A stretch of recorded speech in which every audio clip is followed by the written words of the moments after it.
Okay, I think we're going to get started. If y'all can find your seats. So it is my honor to welcome you here this evening. It's great to see this turnout. Not sure 10 years ago a talk on public housing would have attracted this many people. I think it's a very good sign. So my name is Dan Dioka. I'm an associate professor in practice here at the GSD. I'm also the chair of the Joint Center Faculty Committee, whose goal is to basically build bridges between the GSD and the Joint Center. We do this in a lot of different ways. So for example, we're hard at work on the second edition of the State of Housing Design. It's basically a survey of housing design in the US that's really meant to complement the Joint Center's State of the Nation's Housing Report. We also have the distinct pleasure of helping identify speakers for this very prestigious lecture series, which Chris will say a few words about in a minute. A couple logistics, so closed captioning. A quick reminder that we have live captioning available for those joining virtually. Please click the closed captioning icon. For our in-person audience, please use the QR code currently on the screen. Please visit the AV booth if you need assistance. Couple of upcoming events to make y'all aware of. This Monday, March 9th at 6:30 right here in Piper Auditorium. Marina Otero Verzier, a visiting lecturer here at the GSD, will draw on research supported by the Wheelwright Prize to examine the architectures and politics of data processing and storage. Then on Thursday, March 12th at 4 p.m. and also online, the Joint Center for Housing Studies will release its America's Rental Housing Report for 2026. And mark your calendars for a half-day symposium on multi-generational housing on Friday, April 10th, right here in Piper Auditorium and also online. With that, I'm going to turn it over to Chris Herbert, who is the Managing Director of the Joint Center. He's going to say a few words about the center and introduce our distinguished speaker. Thanks, Chris.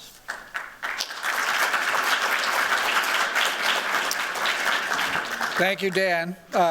And now it's my chance to thank Dan for his work. So being the chair of our faculty advisory committee, his work on the State of Housing Design book pays a whopping $0. But Dan puts in an incredible amount of time and effort to doing that and to building. He mentioned that we're trying to build bridges between the design professions, the policy professions, and the like.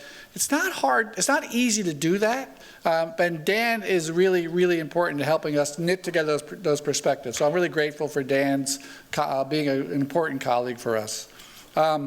As Dan said, I'm Chris Herbert. I'm the Managing Director of the Joint Center for Housing Studies, and I'm very pleased to welcome you to the 25th Annual Dunlop Lecture, which is our center's opportunity to bring a distinguished housing leader to speak to the Harvard community and to the broader community of housers joining us both here in the auditorium and online. It's also our chance to remember and honor Professor Dunlop, who for many years was instrumental in supporting the center and ensuring our long-term success. Professor Dunlop was a professor of economics at Harvard for more than half a century, a major leader within the university as department chair, dean of the Faculty of Arts and Sciences, and university professor. Outside of Harvard, he was also Secretary of Labor under President Ford and an advisor to a number of other presidents and a pioneering mediator between labor and industry. We're deeply grateful for all that Professor Dunlop did to ensure that a center like ours would have a long-standing home at Harvard, which has been now nearly 7 decades, pursuing our mission to improve equitable access to decent, affordable homes in thriving communities. So really important to remember John Dunlop, who was so important to the center and to the university. So glad to have this event in honor of him. You know, and our mission is especially urgent today. As the center has documented in countless reports, our nation faces a profound affordability crisis. Rents and home prices that have outpaced incomes, cost burdens that are at record highs, and too many households that struggle simply to keep a decent roof over their heads. So in this context, the public sector's role in providing and preserving affordable homes is more important than ever. And public housing in particular has long been a critical part of our housing safety net, especially for extremely low-income households, and ensuring its preservation, reinvestment, and thoughtful expansion is essential if we are to make meaningful progress towards housing affordability and stability for all. And as the housing challenges facing our society broaden and deepen, there's a growing chorus of voices calling for an expanded public role in addressing this need for a broader range of households. So in that vein, we're delighted that this year's lecture is being delivered by Kenzie Bok on the past, present, and future of public housing.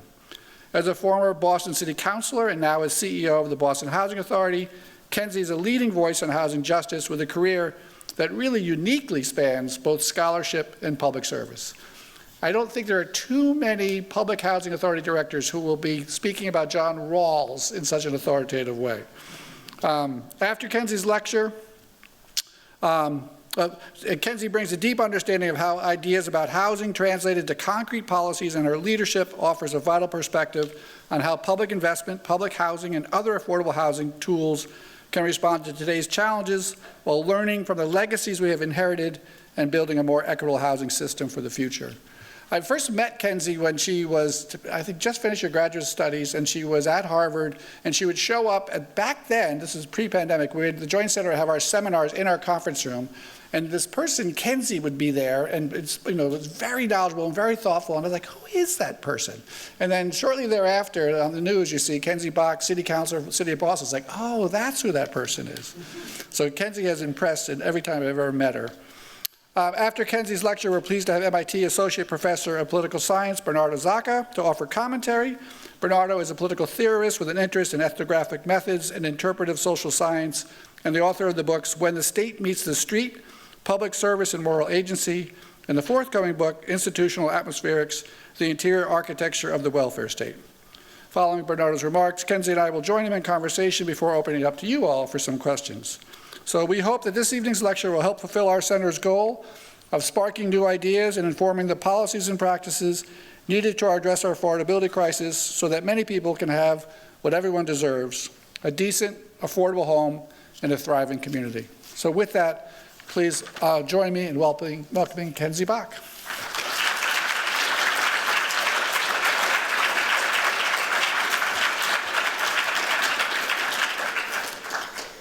Thank you, Chris and Dan, for those kind introductions, and to Chris and David and James at the Joint Center, along with everyone here at the GSD for hosting us this evening.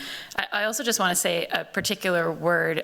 Both Chris and David have announced that they are retiring from these roles at the Joint Center. And so I would be remiss not to say it's my honor to be their final Dunlop Lecture, but also that I just think this has been such an incredible space of convening for all of us in the housing community for so many years under both of their leadership. And I would love if you all would just join me in a round of applause for them.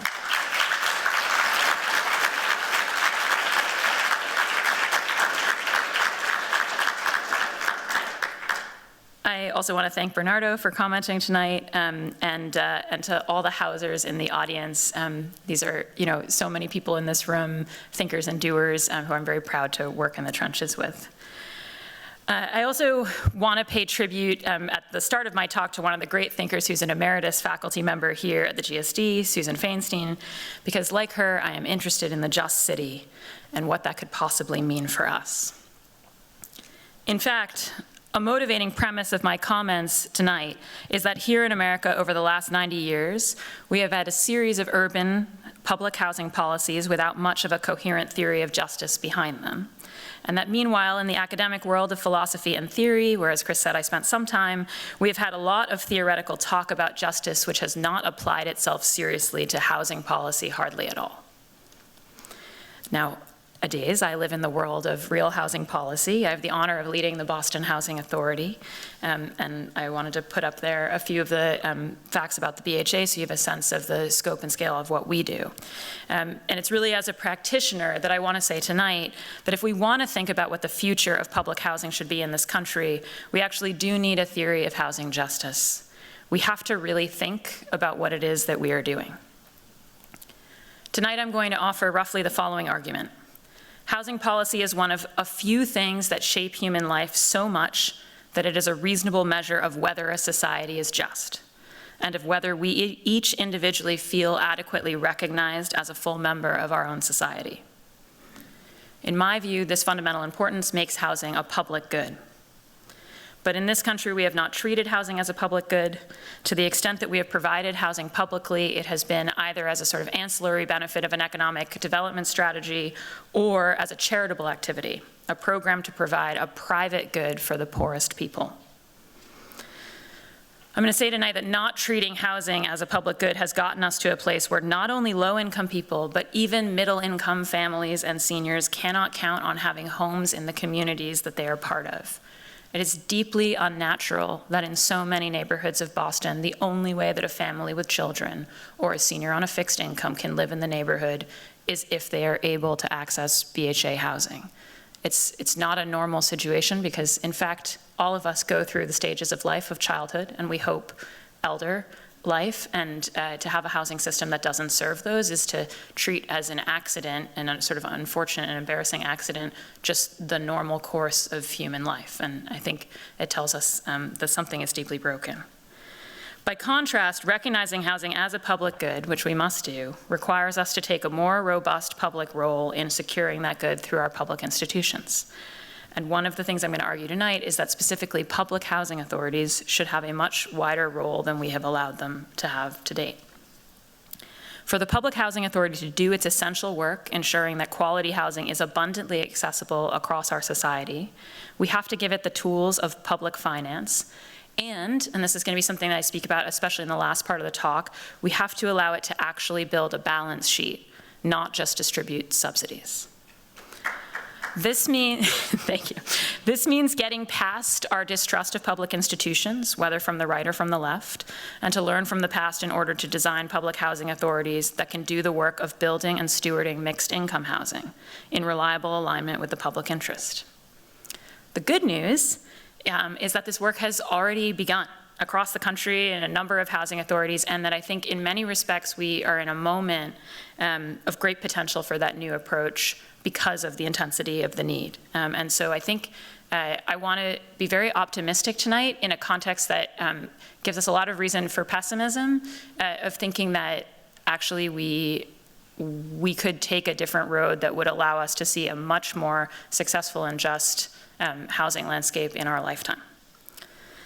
So let's begin with why housing matters so much. You know, housing is the visible architecture of our lives, but it's also, I think housing policy is the invisible architecture of our lives. And as Chris said, I did want to start with a quote from John Rawls. He famously characterizes the basic structure of society as the subject of justice. And what Rawls meant was that the systems we are born into whose effects on us are pervasive and present from the start shape not just our outcomes, but who we can even become. And those are the things, those things that sort of get to us before we become ourselves, before we get to make free choices, and even just develop our life plans. Those are the things that we ought to be particularly concerned about. And I want to draw your attention to the fact that there's a lot of language in here that's physical. It's about location, structure, positions, places. It's this idea that there is an opening hand that we start with before the game even begins. And one of Rawls's core points is that in a normal sort of game context, one of the things that keeps games fair is that we get to choose whether or not to play them. If you say, heads I win, tails you lose, how many times do you want to play with me? You say none. But society is a game that we don't get to opt out of. And so that's why in the case of the social structure, we talk about justice and not just fairness. But a just society is one where the rules are fair enough that we would, in fact, opt into playing it. I think that it's pretty obvious that housing is a core part of the basic structure, both in the sense of its sort of fundamentalness to our lives and also the degree to which it is out of our control. You know, how many of us chose where we grew up, what mortgage financing our parents had access to, what was allowed to be built on our street, whether you needed a car to get there, what school catchment area it was in. It's sort of obvious that the answer to all of that is none.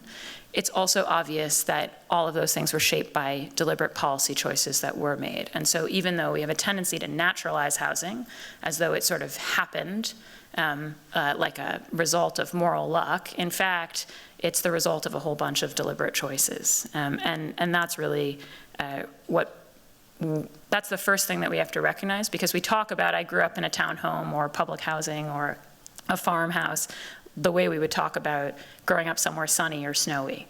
But it's not, in fact. It's a set of choices that we've all made. So I think that one of the reasons to be particularly concerned about justice in housing is that obviously its effects are pervasive and present from the start, but then there's like this particular twist of the knife in our society nowadays, which is that what if you were just excluded from even having a chair in the game of musical chairs?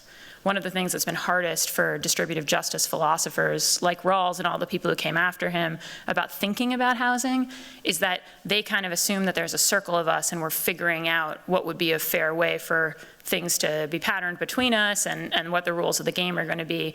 But it's a long-standing local move to realize that you can just keep somebody from having a home in your community, and then they're never even in the distributive circle, and you kind of don't have to worry about your obligations of justice to them. And that strategy of end running around the obligations of justice is one that people have been attempting literally forever. I had a great mentor at Cambridge, Annabelle Brett, who wrote a book, Changes of State, which I recommend to you. And one of the things that she pulls out is just the fact that you've got in the Aeneid, the Trojans are saying, the Libyans won't even let us land on the shore. Like, this is a sort of affront to what it means to be humane to one another. And then in 1540, you've actually got cities in Spain saying, oh, we're gonna ban all beggars from moving into the city, from begging in the city, from living in our streets. And there's incredibly strong pushback from the clerics at the time saying, no, you have a right to pursue the basic necessities of life, and if that has to take you on the road, then so be it. And because of that there is like no right to exclude people from the ability to live in your city. There is perhaps a right, this Domingo de Soto's writing in 1545 says, maybe the prince can say that begging's not going to be good for the public interest, but if he does, then the prince is acquires an obligation to provide to the beggar who he sort of denied that right of subsistence, all the things that the beggar would get otherwise, including housing, so that the prince is sort of obligated to shelter. Interestingly, we actually see that even nowadays in the conversation about anti-camping bans and sort of the question of what does that obligate the local or state government to if you say that people can't live somewhere. And it's actually the basis for Massachusetts' right to shelter law in 1983. So in 1983, just before that, we had deinstitutionalized, closed a lot of the mental institutions. Obviously, this was a national thing, but it resulted in a whole bunch of people who had housing before not having it anymore. And the same recognition that whoever deprives a person of their right is liable to them for their loss was actually 450 years later, the theory of the Massachusetts right to shelter law was we've made a deliberate series of choices that's resulted in this, and so we as a society have some obligation to the unhoused person. I think it's interesting and maybe not as well known, although certainly known by Larry Vail, who's sitting in the front of the audience here, that in many ways, this was also the origin story of 20th century American public housing in the 1930s, because it was initially largely motivated by slum clearance. So this is an image from the BHA of the West End as it was, and sort of as it was envisioned. Immigrants had grown Boston from 140,000 residents in 1840 to 780,000 in 1930.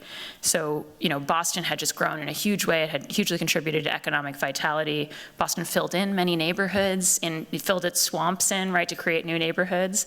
But also, in a period before building codes and zoning, we saw huge dense housing popping up, right, tenements, triple-deckers, and some of the public health challenges and also the Great Boston Fire that came with that, right? And so there was, in the latter part of the 19th century, a reaction saying, hey, we've got to get this in some way in hand. And then you get to the 1930s, and America is searching for public works projects at a scale that would employ vast numbers of workers. So a program to clear the slums beckons to business boosters and New Deal bureaucrats alike. that was really the beginning, was actually just slum clearance as the goal. But the old moral logic that Soto articulated still held. If you deprive people of a necessity, you must be prepared to supply it to them in another way.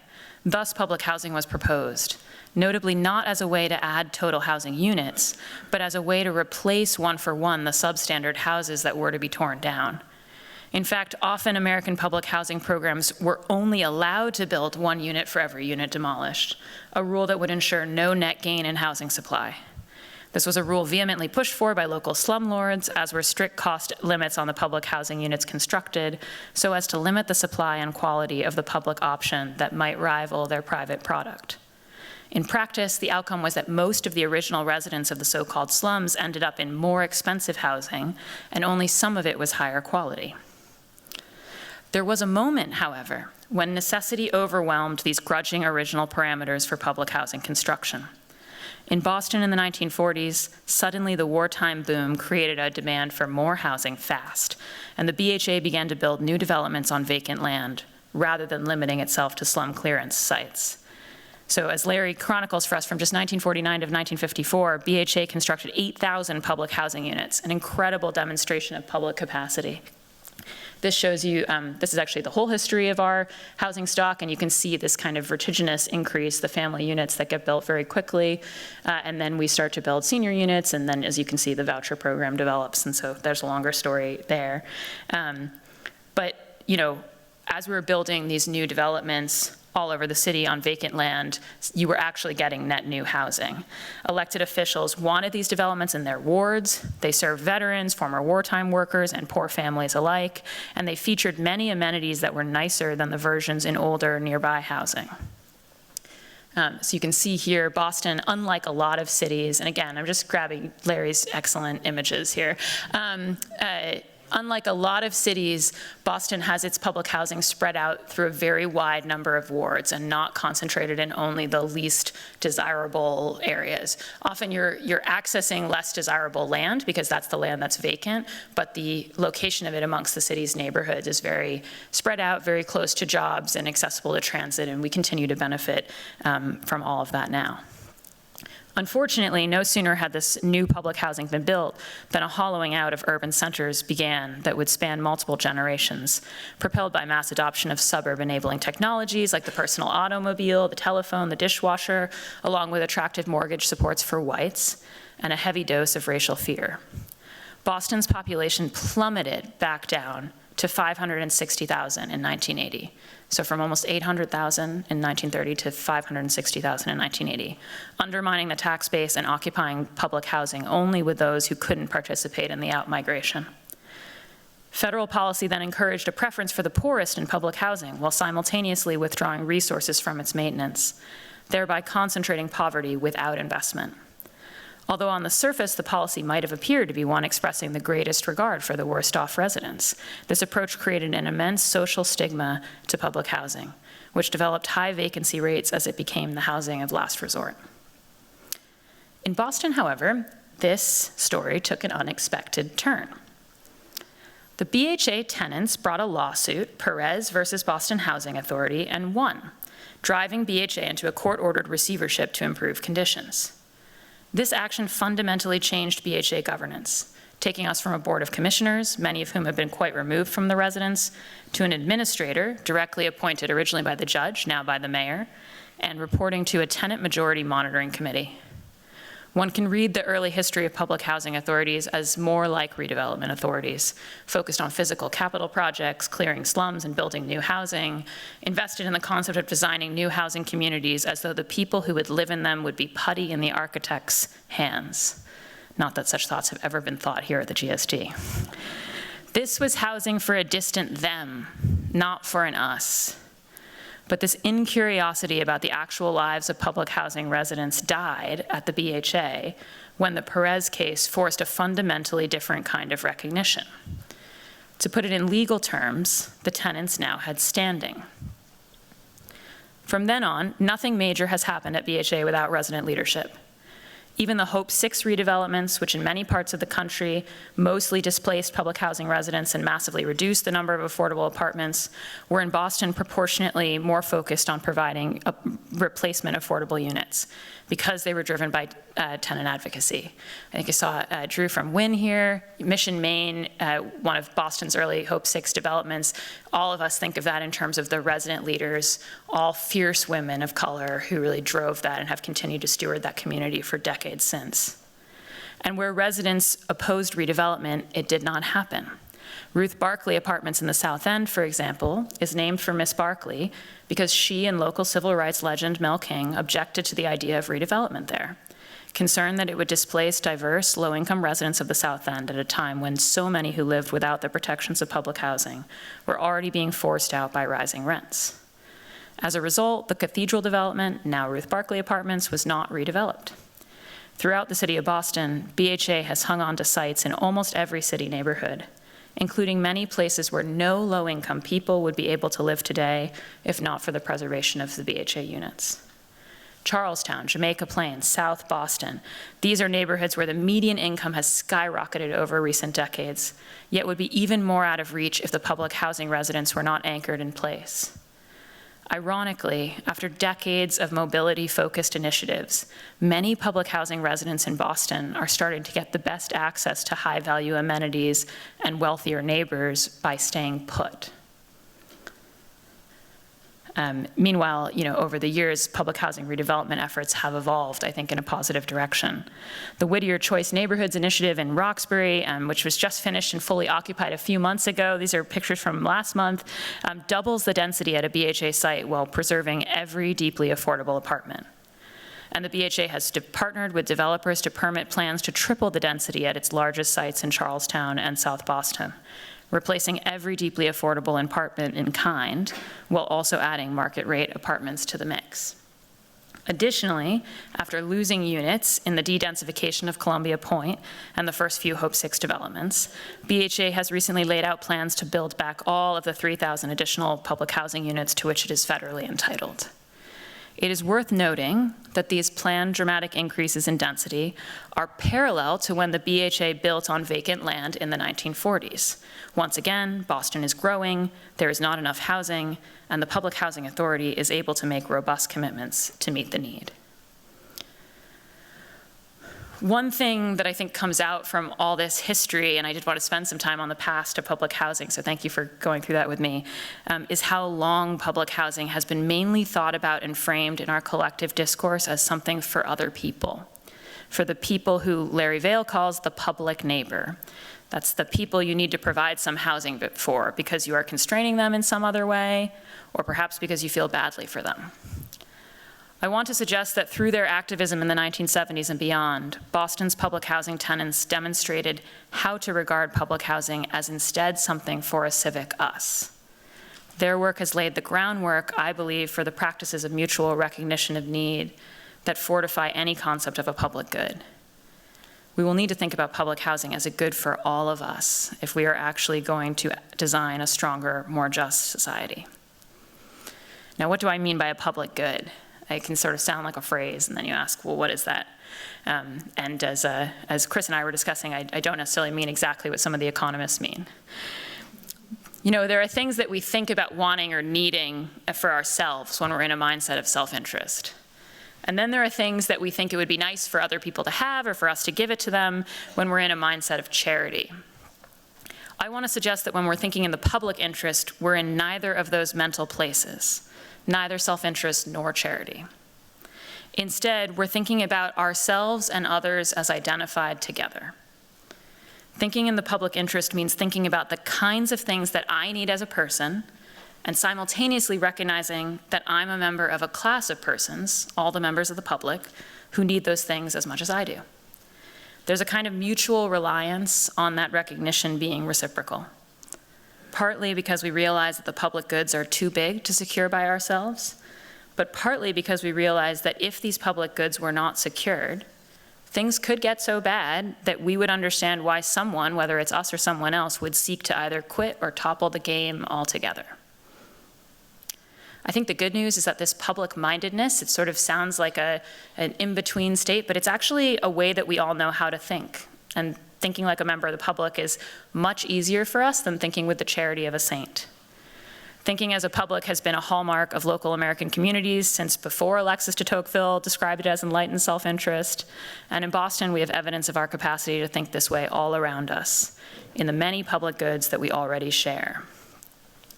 And I think to see what I mean about public housing being a public good, we might spend a moment with the public library. You know, public libraries give you access to free books, and you know, these days the internet, and maybe also some courses, and I know there's audiobook people. But here's the important thing to notice about public libraries. Just their existence changes your life, even if you haven't been in one in a decade. And the reason is because they mean that you do not have to go through your life planning for the risk that if you make too little money, you won't be able to access anything to read. You might be a person who currently has the disposable income to go to a bookstore every week and buy whatever you like. But imagine how much more conservatively you would have to live if you were someone who was invested in access to innovation, ideas, information, if you thought you could be completely cut off from those resources through misfortune. The public library, which we've been investing in Boston since 1848, it's this informational safety net program for every member of the public. And it's also a sign of a mutual recognition that human beings are thinkers, that this is one of the things that we need. And also that there might be a very wide variety of directions that we want to take our life, and that this public good is a platform for whichever of them we choose to follow. Or let's think about another public utility we count on, water. There's a huge capitalist market for water. You can walk into a store, you can get it with electrolytes, flavors, bubbles, whatever it is you like. You can pay $2, $3, $4, $5 for it, probably more some places, certainly in the airport. But at the same time, you can get the basic product out of the tap for pennies. There's nothing more essential to human life than water. So just imagine for a moment that the tap water option didn't exist. Well, then how much would we pay for the bottles in the store?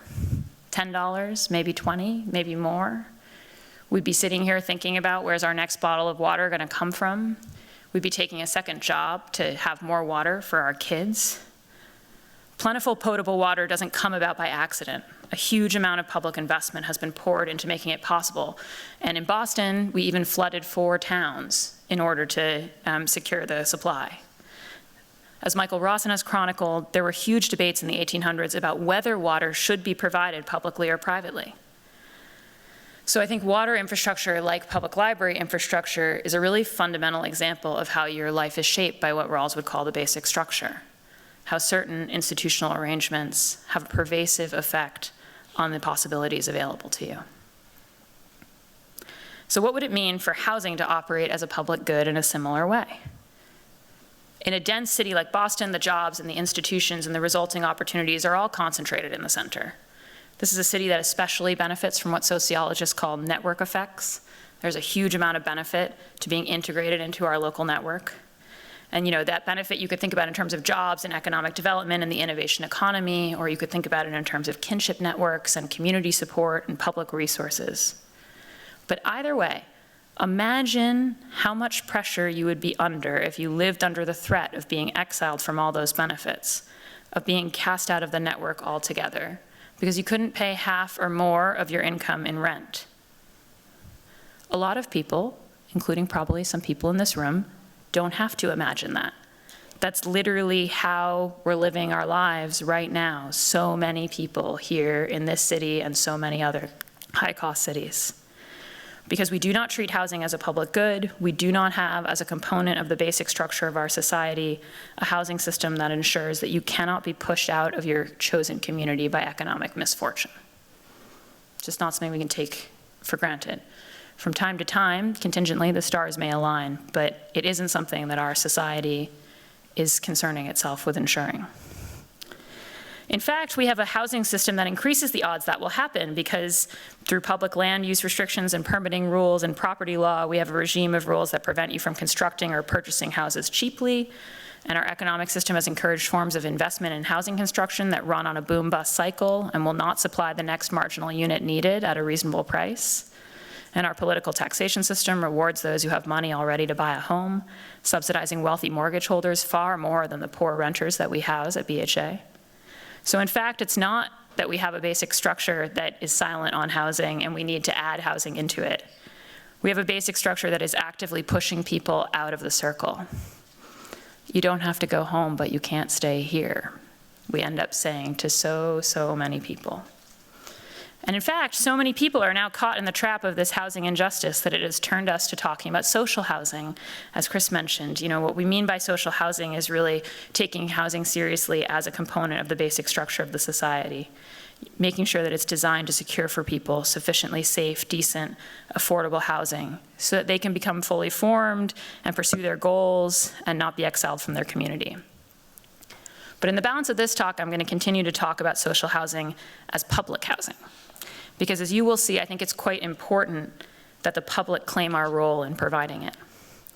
We have been making the mistake for so long of thinking that the private market will take care of most of us, and that public housing can just be provided for the least of these as a sort of act of charity.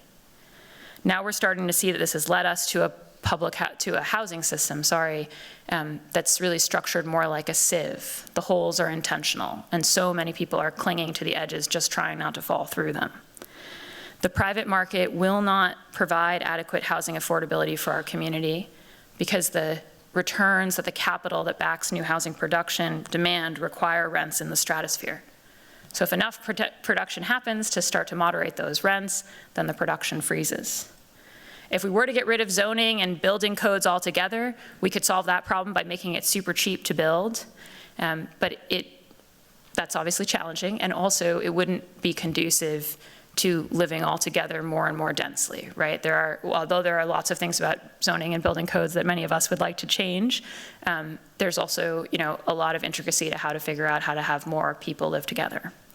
And so instead, I think what we need is a public builder and owner. Now, before I explain what our public housing authorities can and should do in this moment, I want to briefly turn to the brass tacks of public housing policy. By public housing, we most traditionally mean the federal Section 9 program funded by HUD. That's the brick building that you're all picturing in your head, and in Massachusetts, a similar set of buildings funded by the state. These programs have been massively under-resourced for decades. At the BHA alone, we estimate that we have a $2 billion capital backlog and receive $35 million a year in capital funding from HUD. We have been incredibly lucky that the city of Boston has poured hundreds of millions in city capital dollars and ARPA dollars into the BHA's public housing developments in the last few years under Mayor Wu. And we are also grateful that the state passed its biggest ever housing bond bill in 2024 under Governor Healy. But we cannot imagine that we are going to forge a fundamentally more just urban housing policy by awaiting huge appropriations out of all proportion to what we have experienced to date. Instead, there are 3 other strategies for the public to provide housing, so what I will call public housing, broadly construed, that are already being attempted and that have the potential at scale to really become what we need. Each one of these allows the Public Housing Authority to build a balance sheet, something that it was systematically blocked from doing for many decades.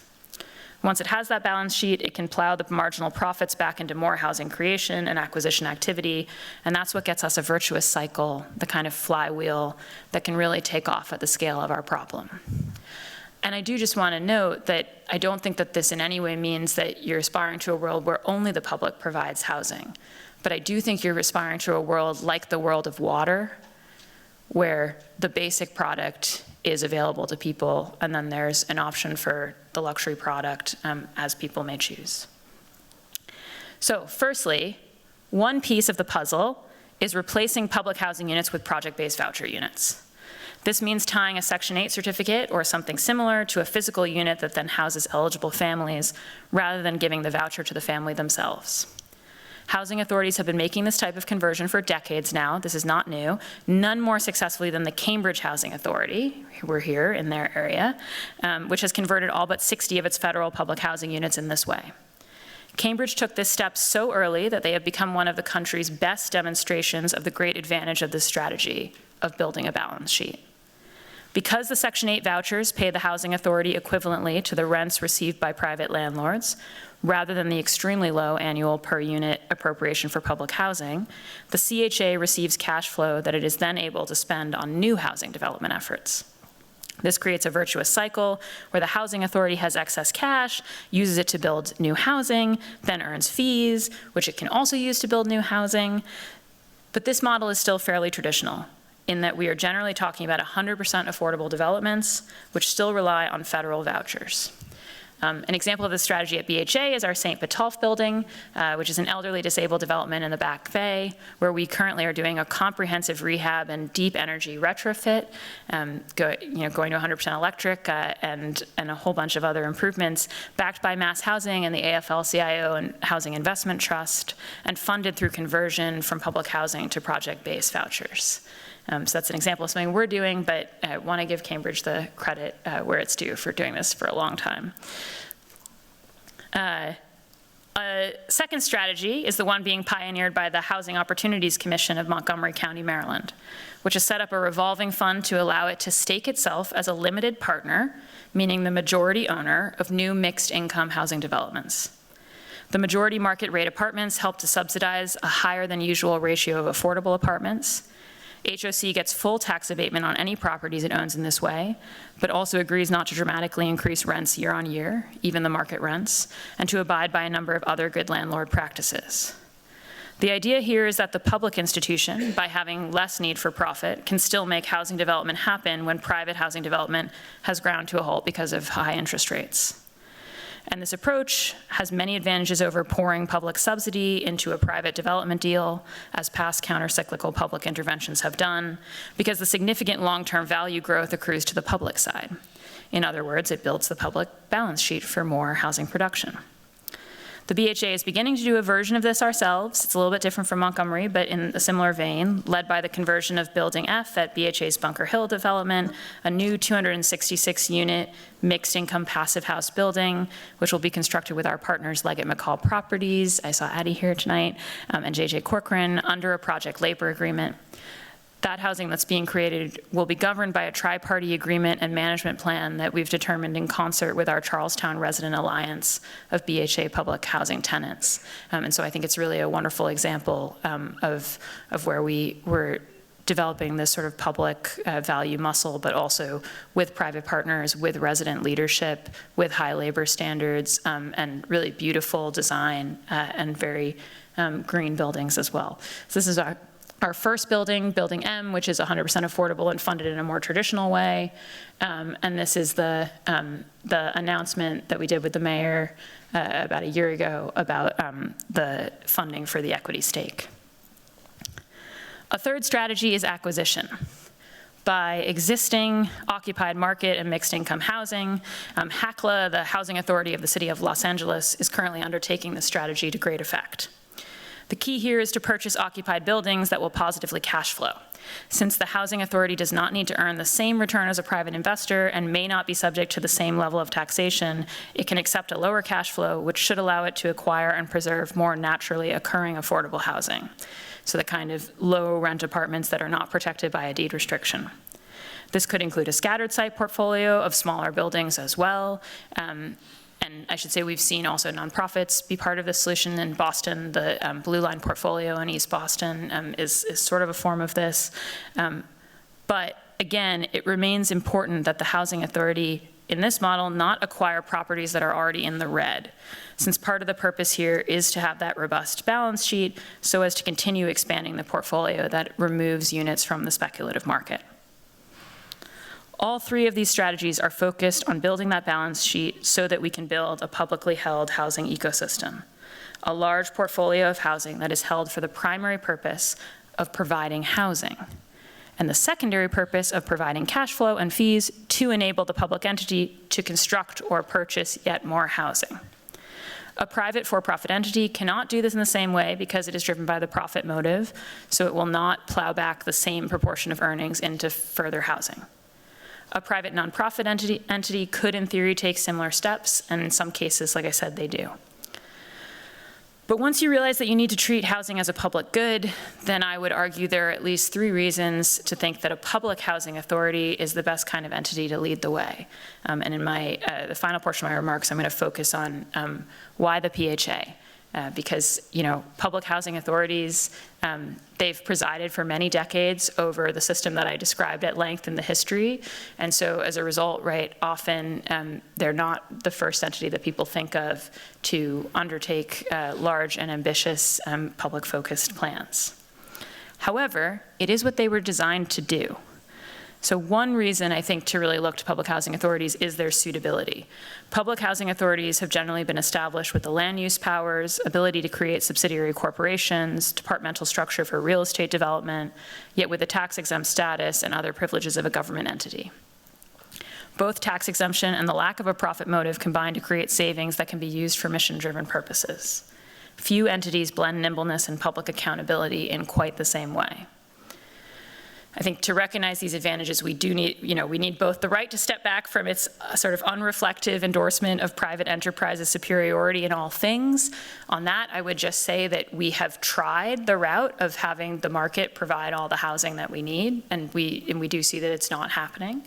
And we also need the left to relax the suspicious proceduralism that makes it wary of any effective public institution. For a very long time, this combination of hostilities and suspicions have meant that every dollar sent to a housing authority in America was a subsidy that had to be spent in a very specific way, thus preventing housing authorities from ever amassing enough initial capital to publicly finance strategies like the three that I just mentioned.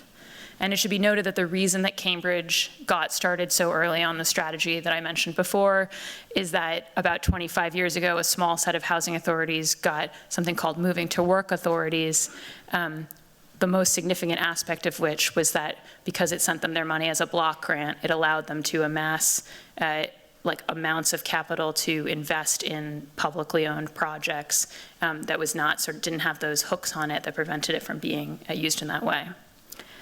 Secondly, as to why public housing authorities are essential actors in this vision, there's a key lesson I think that we have learned along the way, which is that private entities will often, I won't say always, but will often not serve the worst off.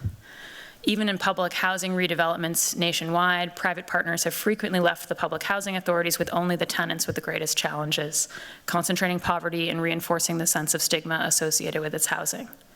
The fastest way to overcome this stigma is by having the public housing authority serve people from all walks of life in its housing, as the public library or the water utility does. I think it's important to note that the idea of public institutions that broadly serve a wide variety of people is not sort of a castle in the cloud concept. It's something that we see around us every day. But I also want to dwell on a third reason for a special role for the public housing authority: recognition. As I mentioned before, over the past nearly 50 years now, at least since the Perez case, BHA residents have asserted themselves to demand recognition of their needs as a public interest. I recognize that this is a very specific institutional history that we at BHA have, but I think that it teaches us something important. An accountable public institution is sort of uniquely capable, because it's a public institution, of reflecting to the beneficiaries of a public good that the good is not being provided for charitable reasons, but because of a recognition that their human dignity demands it, that it's actually a part of a mutual project that all of us, not just the people who happen to live in a unit at a given moment in time, are engaged in. And there's a kind of fundamental respect for people's humanity that is different from feeling like you live on charitable sufferance. Many of the BHA's redevelopment projects have entailed private entities taking ownership over brand new improvements on BHA land, with BHA retaining the ground lease. And an interesting and sort of unexpected dynamic of that is that quite often, even after going through those processes, BHA tenants and tenant leaders prefer to continue interfacing primarily with the BHA and only secondarily with the private partner. I think that's because the residents feel more securely recognized by BHA because of that history of their organizing and assertion of their power. It means that the BHA regards residents as powerful people who have driven receivership, redevelopment, and other projects. And also, the governance ensures that BHA is responsive, like any mayorally appointed entity, to them as voters. And the authority's public mission, as I said, endorses their good as not just a charitable need, but as an element of the shared public good. Now, when you run a large public housing authority, as I do, the hardest conversations you have are probably not with residents, they're with people on the wait list. As at BHA, we have 40,000 families on our public housing wait list. That's for 10,000 apartments, with only a few hundred becoming vacant every year. We have an untold number of families waiting for vouchers because we formally closed that wait list in 2010, and it now admits people only out of direct referral from homelessness or other acute situations. But since only 1/4 of the people in this country who qualify for vouchers get one, you can imagine that if the BHA opened the wait list for our 18,000 federal vouchers, we'd probably end up with another 54,000 households on that list. And yet, I think that in a strange, albeit very discouraging way, just the existence of these wait lists at all, of these programs that are not entitlements because we don't give them to everyone to qualify, but that are there for someone to say, hey, that would serve me, I think that it does act as a form of public acknowledgement that there is a public interest in meeting people's needs for housing. And I think people are hungry for that acknowledgement of the public good, of the sort of shared need for housing, even well beyond our residents and the folks on our wait list. One of the other interesting things about being the executive director of a large public housing authority is that I hear endlessly from people who are not in either of those categories. So when someone wants to get into one of thousands of privately managed affordable developments, they often reach out to us because there's no central office for applying for those, and they're trying to figure out how to get access to them. When the shelter system was over capacity last year, the last couple of years, and people would see families, just regular citizens would see families out on the street with children at night, they would call us, thinking that surely we at BHA could be the ones to take these families in, not knowing how many families in a similar situation are already waiting for our housing for months or years. I also get periodic emails from people who are simply moving to Boston. I see you run the housing programs for the city, they say. I am coming to Boston for a job or a course, and I'm looking for housing, and I can pay this much a month, and I can't find anything. Where should I look? Why is this? You know, I think it is easy to laugh at the last one, and it would also be easy to dismiss this outreach as just public confusion. But I think it's much deeper. I think it's because when people hear about our programs, what they identify as, oh, this is the public entity that embodies the recognition that everyone needs safe, decent, affordable housing. I'm one of those people. I need that. So this is an institution where my problem will be recognized as the urgent need and the public interest that it is. You know, rather than telling those people that they're wrong, I think we do want to be that institution. I think that a public housing authority can and should be a social housing authority. And I think that only a public institution like ours ever really could be. There's a deep appetite for the recognition of human dignity that is implicit in really standing up for the role of the public and providing homes for people to live in. I want to end on something from my former city council district. More than 100 years ago, a man named Martin Lomasny, a state senator and a famous ward boss, maybe America's most famous ward boss, was representing the West End at a 1917 Massachusetts Constitutional Convention. He successfully wrote and passed an amendment to John Adams's hallowed state constitution to make it clear that the state could and should help feed and house people.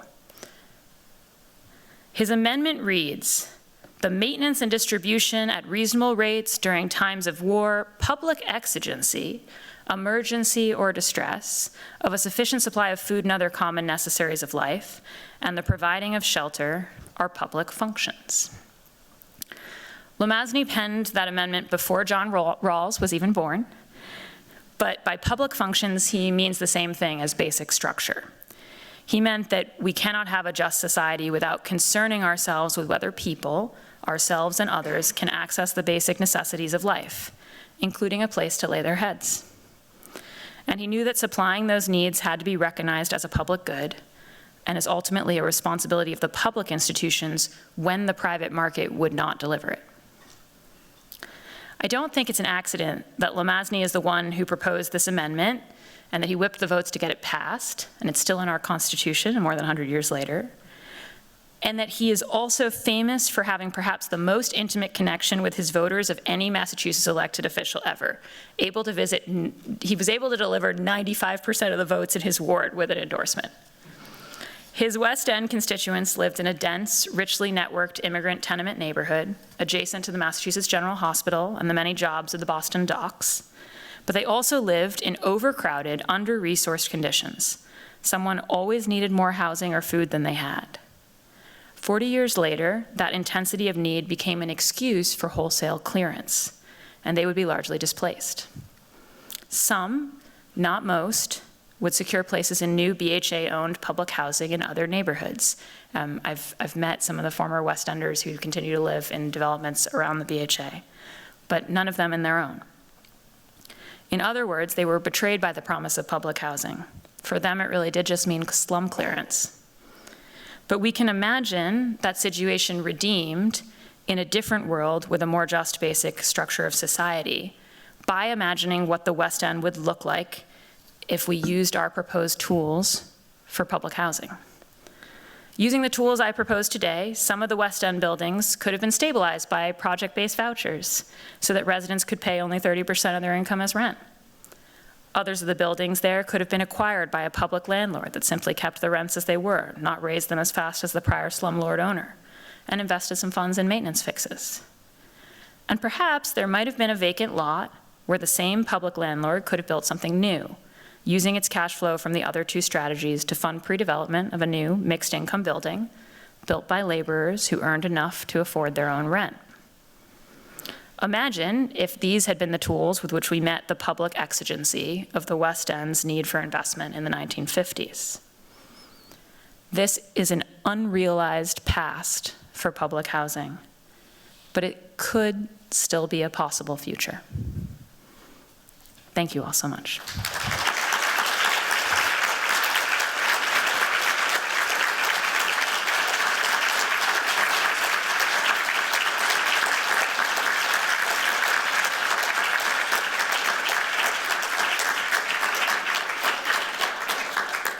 And I think it falls to me to invite Bernardo up to give a few comments.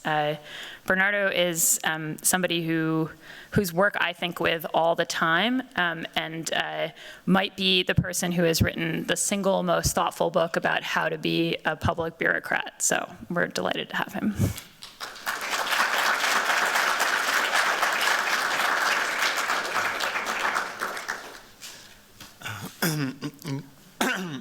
Good evening, everyone. It's a real pleasure to be here, and I want to thank Chris and David for inviting me, especially Kenzie, for having the chance to respond to such a thoughtful and inspiring lecture.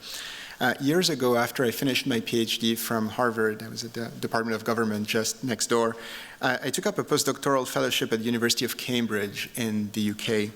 When I arrived, I asked the 3 political theorists at my college whom they thought was doing interesting work. In separate conversations, all 3 of them mentioned the same person, a young scholar from Harvard, indeed from Boston, who was writing a very fascinating dissertation on John Rawls. Now, that immediately caught my attention, because for those of you who know the political theory scene in Cambridge, it was something of a triple impossibility. First, that they would ever praise anyone from Harvard. Second, that this person would not be a British exile. And the third is that anyone could possibly have something interesting to say about Rawls, whom they thought of as the most soporific philosopher. So that's when I first met Kenzie, and I've watched with admiration as her career has become even more impossible since. She now genuinely fulfills every political theorist's usually rather delusional fantasy of public relevance. So I want to say at the outset that I'm quite sympathetic to the central claims of the lecture, that housing is a public good, that we should invest ourselves more fully in providing it, and that public agencies are indispensable vehicles for doing so. So my remarks come from a friendly place. I don't want to question the vision that Kenzie proposes, but to think about how that vision could travel, how it might persuade those who do not share the same priors as Kenzie and I, how it might generalize beyond Boston, and how we might defend public agencies without burdening them with expectations that they cannot sustain. I want to start with politics. Suppose we find Kenzie's vision for public housing compelling, as I do. What sort of political coalition would we need to bring it to life? That question, I think, is tied to the argumentative strategy of the talk, because presumably the idea is to offer to various components of this political coalition arguments for treating public housing as a public good that they could rally behind, creating an overlapping consensus of sorts around the topic. But in listening to the talk, I had at times the impression that the arguments that Kenzie is proposing for public housing are most likely to resonate with those who are already sympathetic to the idea of public housing. And I wanted to know how we could reach beyond that group. So let me take the 4 arguments that I could disentangle in turn. So one argument invokes rights. We have a right to shelter. And for some, of course, that language is powerful. But for many people today, rights-based discourse feels perhaps overextended. We're told that we have a right to the city, we have a right to mobility, we have a right to the internet, we have a right to be forgotten, and now we have a right to housing. That's a lot of rights. And there isn't much agreement about them, there isn't much consensus about them once we step outside the traditional nucleus, much narrower nucleus of human rights. The second argument appeals to fairness. That's the one that draws on John Rawls. Now, the problem here is that those who find Rawls persuasive are, by and large, already convinced that justice requires a far more robust welfare state than we currently have, not just in terms of housing, but in terms of all other forms of social services. I mean, any sensible interpretation of Rawls's difference principle would warrant this kind of conclusion. So Rawlsians, in this sense, are an easy audience. The challenge is not so much to persuade them, since many of them, I think, will already be on board, but to reach those who approach justice from a different angle altogether, or perhaps those who do not care as much about justice. The third argument appeals to civic identity, the kind of society we want to be. There's something deeply attractive to me in the thought that we should take pride in being a society and being a community that guarantees decent housing to all. But this presumes that there is a sense of shared fate and solidarity that in many places simply today doesn't seem to exist. And finally, there's a prudential argument. Public housing as insurance, as a safety net. This is sort of the comparison to the libraries. That argument is different from the others because it doesn't necessarily presume that we have strong other regarding feelings, that we have a strong sense of solidarity or a strong commitment to fairness. It appeals instead to our individual self-interest. But here too, there seems to me to be a hurdle, which is that we have a very hard time imagining ourselves falling down. The entire ideological apparatus of capitalism seems to be there to prime us to think about moving up. If we could picture ourselves falling down at the rate at which people actually do fall down, we would arguably have institutions that are very different from those we have today. So I don't mean to dismiss any of these 4 arguments. I find them very persuasive myself, and I think they're important, but I'm not sure how they will help broaden the coalition in support of public housing beyond those who are already sympathetic to the idea. And I wanted to hear a little bit more from Kenzie about how this kind of political work might occur. Who precisely needs convincing now, and what arguments might genuinely move them? Okay. My second point is about the fascinating discussion of tenant standing that Kenzie gave us. So how BHA tenants came to occupy a position from which they could make claims on the agency and demand accounts from it. I find this really interesting because it seems to me like it actually transforms the nature of the good that's being delivered. While private actors can also, in principle, provide shelter, the BHA appears to provide something more, not just shelter, not just 4 walls and a roof, but shelter that is in some sense yours. Shelter over which you're empowered to make claims, over which you are owed accounts. This is perhaps closer to a home than to a shelter. And if that's right, then public and private providers are not simply delivering the same good through different mechanisms. The presence of a public accountable institution may actually alter the character of what is being delivered. And that to me is kind of a rather powerful argument for doing this through public hands. Yet at the same time, the relationship that Kenzie describes between the BHA and its tenants seems to be highly path-dependent. it emerged through a particular institutional trajectory and a distinctive set of struggles that gave these tenants standing. And this raises a broader question. Can this kind of relationship be cultivated elsewhere, or are housing authorities entrapped by their own past and reputations? What can those who are not blessed by Boston's history do today to reframe their relationship with their tenants? And I would be curious to hear more from Kenzie about what steps could be taken in that direction. My third and final point is about the closing reflections on recognition.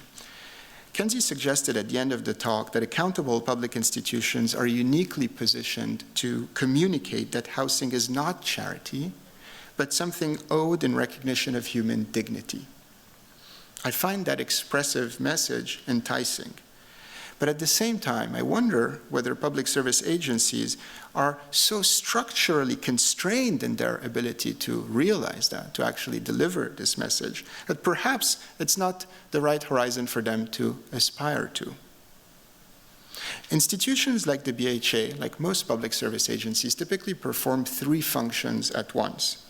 They're service providers, they're assisting people in moments of need. They're also people processing institutions. They have to provide these services at grand scale without usually having the resources to serve everyone. There's 40,000 people on the wait list. And they are also, inevitably, regulatory and policing institutions, making sure that applicants or tenants don't cheat the system, that they're held responsible for upholding their part of the bargain. These three roles coexist somewhat uneasily. They make for institutions that have three faces. One face is kind and helpful, the other is distant and calculating, and the third is adversarial and punitive. So if I'm right about this, there's perhaps an inbuilt limit to how much these institutions can actually be liked. Even if they function well, they're bound to generate polarized feelings because they dignify and support with one hand and they deny and sanction with the other. And this is what you see, for instance, when you look, I know, but I couldn't help myself, at the Google reviews of the BHA. So the average rating is three stars out of 5. But the distribution is completely polarized. Half of the people, perhaps those who are helped, give it a perfect 5-star rating. But the other half, perhaps those who aren't, give it the lowest possible rating of 1 star with adjectives that I cannot repeat, but I'm sure you can imagine. So could the BHA be an institution that fulfills our deep appetite for the recognition of human dignity? Well, I'm not so sure, because some of the functions it must play will ensure that many of the people it interacts with will see it as a devil incarnate. And this makes me think that if we want to promote public agencies like the BHA and encourage the very important work that they do, perhaps we need to have more sober expectations of what they can achieve and learn to like them and to defend them for what they are, namely as institutions that we will always have ambivalent feelings about, rather than propose more lofty aspirations that they are bound to rudely disappoint. Now, that I find this kind of depressive realism enticing shows, I think, that I have no political savvy whatsoever, which is why we're very lucky that Kenzie, and not me, is in charge.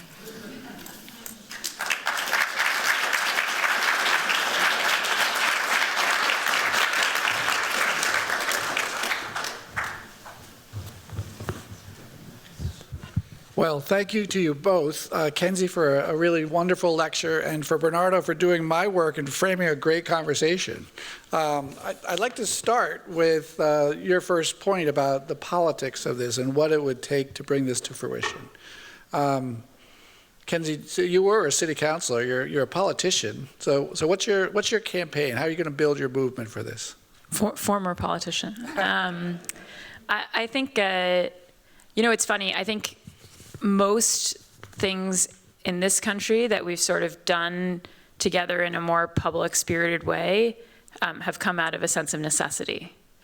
And I think that the the real like political motor behind that broader coalition that you were mentioning is the fact that our current housing system is so broken for so many people, and that the challenges have gone so far up the chain. And you certainly hear that. I mean, when I was knocking doors as a city councilor, I was knocking doors in the most expensive district in Boston. People who, many of whom I think would be considered sort of the winners of the housing, the housing lottery of our basic structure, and they were feeling the pressure so intensely. And if it wasn't them, it was somebody who was close to them, right? Like their kid couldn't live there, their sister, they're worried about what their parent gonna do. So I think that's really most of how we have kind of like achieved new public goods in this country is through like a recognition that it's just the thing's not getting done and it has to get done. And so I think that sometimes that means that you attempt the things without having sold everybody on an underlying philosophy. But I also think that what is so interesting about public goods is that once you provide them to people, they transform people's lives. And so that's why the library is so popular, is because like people feel its impact in their life, right? And they might not even conceive of that philosophically after the fact either. But I think it's like it's very hard to imagine signing up for a society where you see that once you have it.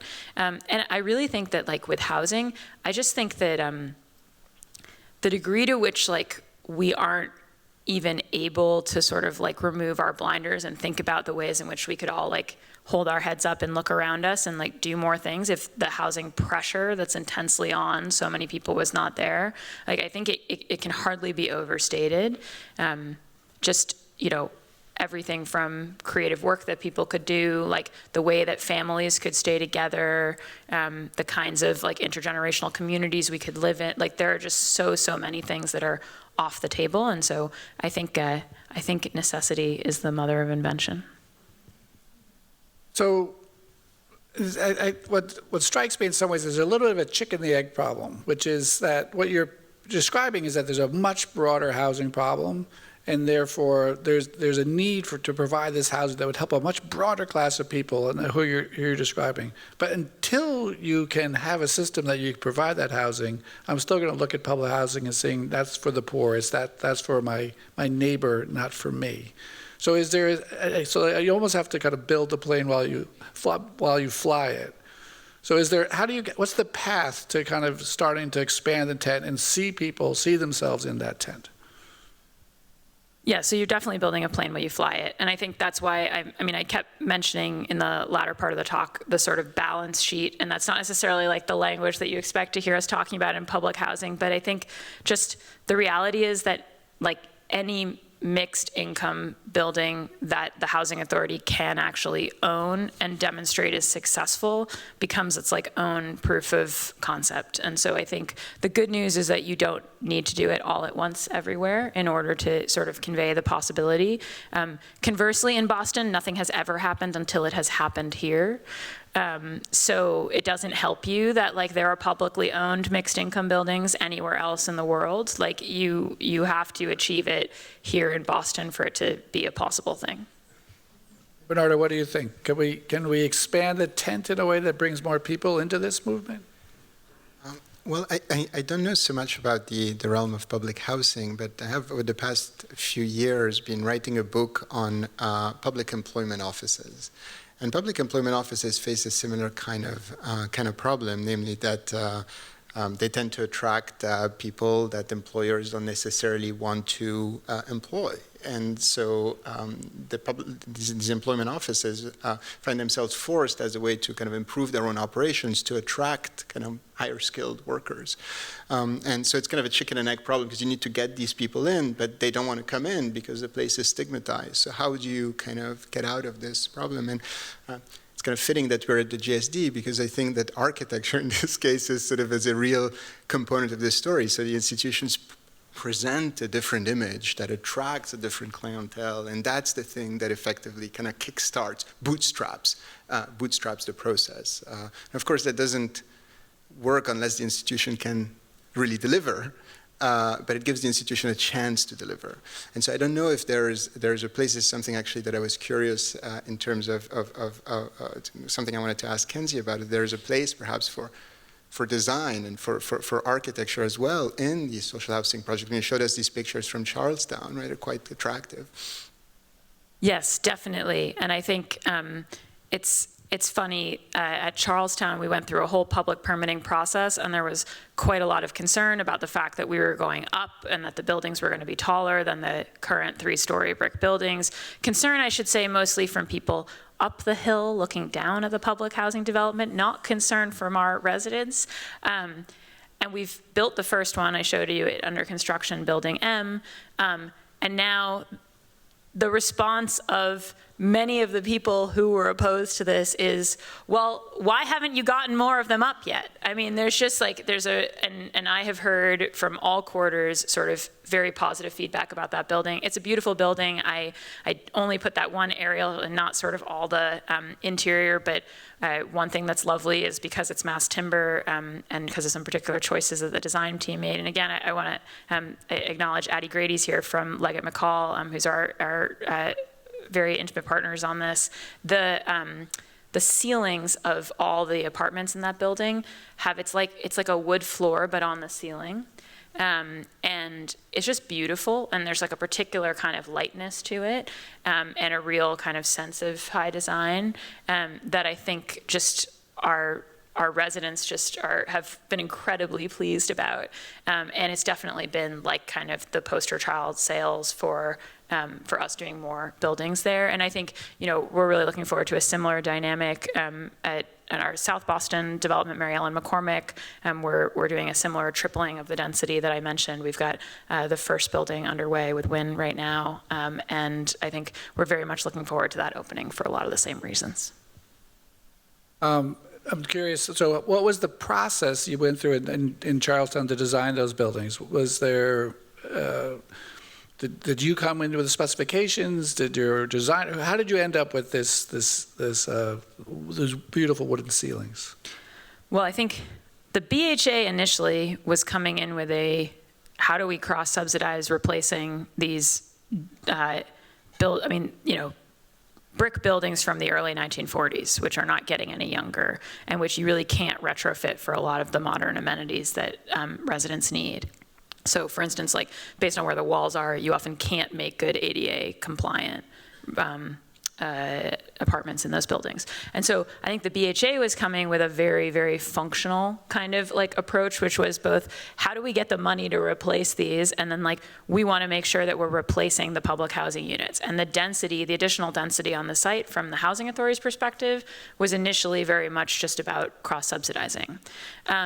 The funny thing, I mean, you know, the world moves, and I think both that in the time since the BHA launched this plan, which was 2015, over the intervening decade, the housing pressure in Boston has grown such that there's like more sense of public purpose of literally just creating more housing than there was 10 years ago.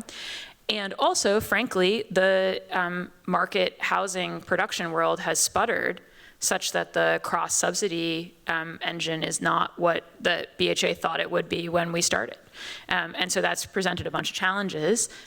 It's also created the space in which we are taking a kind of new role in the development. So it's, you know, it's been challenges and opportunities. But I think that, like, you know, when we were thinking about design, and a piece of it was about, like, you know, price and how do we get up a building in a shorter period of time, because that's a huge cost savings. And so that's been a big part of what our partners have worked on with this mass timber design, is that we shrunk a lot of time off of the delivery period. And so it's a very favorable situation in which we got this beautiful design and also some of those cost savings. But I will say that another really important piece of our process is that we sit with the Charlestown Resident Alliance around like all the design decisions, and really down to like finishes and sort of like fine details and things that drive you crazy about your housing as it is right now. And so there's been a lot of things in the buildings that came out of that, whether it's package rooms or, you know, like the nature of your windows, or there was a little bit of back and forth we had some folks who were critical of the building because it was going to take down some trees, and the residents reacted very negatively against the idea of not being able to have the building because of the trees coming down. And so the trees that came down actually turned into beautiful furniture for the central common room of the space. And so that was Wow. So it's an advantage that you're building, you actually know the community you're building for. 100%. And so you're actually able to incorporate them and their views and their needs and desires into that process. And we've planned the whole thing at both Mary Ellen and Charlestown around keeping as many families on site as possible so that they make one-way moves from their old housing into their new housing, which means building first on whatever piece of land is most vacant so that we don't have to knock down many apartments and we can add more back. So unfortunately, we don't have a ton of time. I do want to give an opportunity to the folks to ask some questions, so I'd be remiss. I had a bunch of other things. I wanted to follow up on Bernardo's question about the tenants and your path there, but well, let's see what the folks in the audience want to hear from you about. So let me open it up. Questions from the audience? I got some mic runners back there. Thank you so much. This was such an informative conversation. I'm actually visiting from down south in New York City, where we have a new mayor. I'm sure you might have heard. In my role as a consultant, we're working with two of the task force that were part of his day one announcements, which is speed and lift. Part of that includes the public disposition of land, and you talked a little bit about vacant lots, good paying jobs. So I'm wondering if you could talk a little bit more about how you all are trying to tackle that problem in Boston. Yeah, so I think public land is one of the most valuable things we have for housing development, and ideally, pairing that public land with really robust zoning permissions so that you can do substantial housing is important. And I think and that's part of why I think you want to think through when it comes to disposition strategies. There are some types of development where it makes sense to to dispose of land to people who are going to be able to make use of it most quickly. Because we're taking care of public housing residents and making sure that they have replacement housing on most of the land that we're developing, the BHA is always maintaining a ground lease relationship to the land. And I would say that that can also create favorable tax situations, which can be quite helpful for making the numbers work on things. So I just would say, with public land disposition, unfortunately right now, the cost of land in this particular moment in the market is not the thing that's keeping things from happening. There was a time when that was more the case, and one of the challenges of housing policy is that you always have to be planning for the possibility that the thing's going to actually happen in a different cycle than the one that you're in right now. So I think cities, whether it's Boston or New York, should always be thinking in terms of decades and centuries. And so making sure that you're going to have a disposition strategy that you're going to feel good about, even if the development comes to fruition in a different moment, is quite important.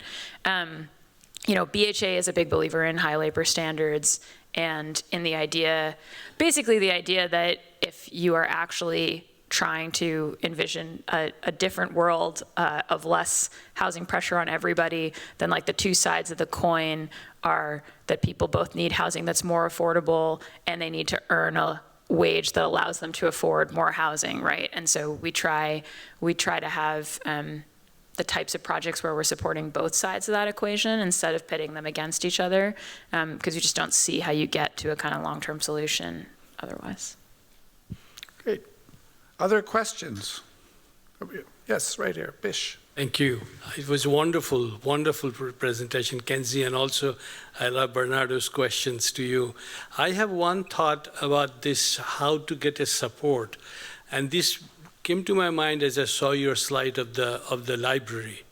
And I think people, when they look at education, they don't see it as a zero-sum game. But they do see that in housing or other kind of investment, that if you get it, I won't get, or it will hurt me.